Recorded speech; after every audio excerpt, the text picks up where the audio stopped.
Shabash, tunasema kuwa jani mkavu mtini hulaumu lililo chini kwa kelele, na pia si vyema kutanguliza tamaa mbele na kuacha mauti nyuma. Ikiwa leo ni siku ya Jumatano tarehe 19 mwezi wa 11 mwaka 2025, na kukaribisha tuyapate mawimbi ya Tenda TV. Ni mengi niliyokuandalia yakiwemo habari ya humu nchini na pia barani Afrika. Andamana nami hadi tamati. Langu jina ni Elizabeth Ondieki.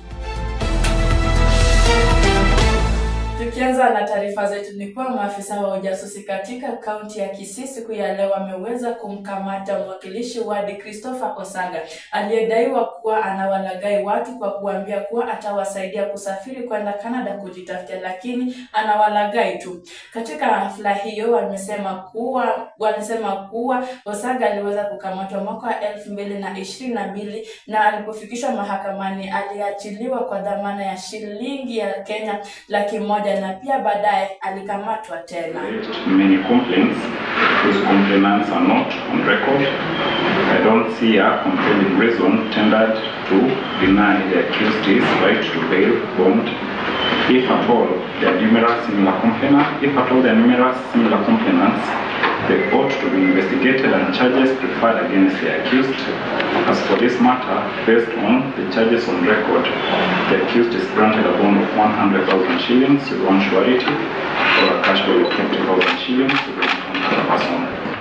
Tukisonga na taarifa zetu ni kuwa vijana 40 kutoka kaunti ya Mombasa na pia Kwale siku ya leo wameweza kupata mafunzo ya kiufundi ili waweze kuwa na ujuzi na pia jinsi ya kujiajiri ili waepukane na mambo mbalimbali ikiwemo vikundi mbaya za uhalifu na pia vikundi vinavyotumia dawa za kulevya. Hii katika mradi wa Shared Futures, kwanza malengo ya mradi ni kuhakikisha kwamba tunazika katika kaburi la sahau zile tofauti za kidini katika maendeleo ya vijana. Kwa hivyo awe kijana Mkristo, awe kijana Muislamu, tunaonesha kwamba ni familia moja na wana uhitaji mmoja kama vijana.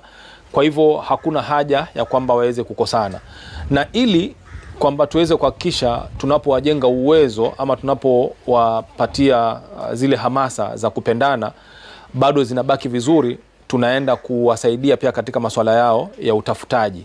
Nimechaguliwa kuwa mwanafunzi ambaye nitajifunza ujuzi wa kubeki na matumaini kuwa nitaweza kusaidia pia jamii wakati nitakuwa sawa, naweza ajiri pia wengine. Kutoka long time nilikuwa polytechnic, lakini wazazi kidogo ndo wakarudi chini kwa sababu ya malipo. Lakini kwa sasa najivunia kwa kupata hii toolbox yenye vitu vyenye vitanisaidia.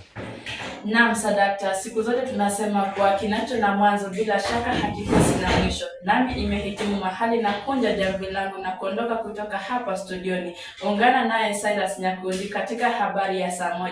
Lakini kabla ya kuondoka na kuacha na kusema kuwa mbali kuliana, kuwa karibu kugombana. Nikutakie wakati njema. Langu jina ni Elizabeth Ondieki.